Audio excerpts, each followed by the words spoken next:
继续来看刑事局是破集团乌帮卖毒的集团。有一个老爸爸发现到伊高材生的后生咧食毒，为了要帮助后生行回正道，是忍痛来报警。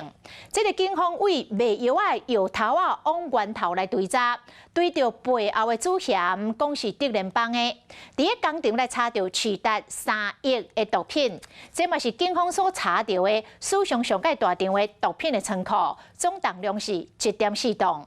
啊，嫌犯一看到警察，是直接跳落田底，警察就亲像咧掠河流安尼，甲人拢总甲铐起来。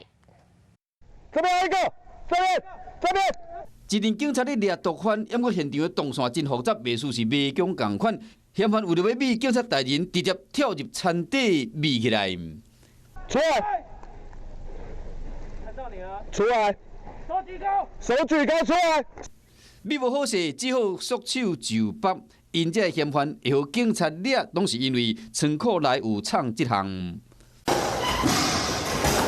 那些大油桶内底有真侪地米袋啊，底拢是安非他命甲 K 他命，全号小组破有史以来上大毒品仓库，去敲到1400公斤毒品，市价有3到4亿，包括天道明、正义会省外主嫌，总共7个人拢掠起来。另外一边，特勤小组直接冲入毒品的分装厂，将人甲掠起来。原来有一个老先生发现伊一个高材生的后生去摸到毒，搁伫厝内底买卖。警方深入的追查，伫中华一个仓库去敲到毒品，价值有3亿，搁发现真侪假尸。是那个盖子，你把它盖上去之后，有没有？啊，你把毒品原料直接也都倒进去，它还有包含那个果汁粉倒进去，它就会开始拉了。今日上头前，这个姓帮的主嫌正是德联帮名人会干部，包括一寡细汉的，总共32个人。行政长陈建仁嘛专工来勉励这辛苦的警方人员。政府弃毒反毒的决心是非常的明确，并且从预算、法律、制度等各个层面，都希望能够断绝毒害。确保国人的健康。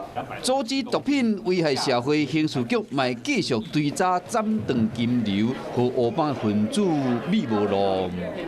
Hello， 大家好，我是乃瑜，要教给大家2个任务。第一个，华视新闻的脸书专页，你按赞了吗？还有华视新闻的 YouTube 频道，赶紧订阅起来，还要记得按赞，开启小铃铛哦。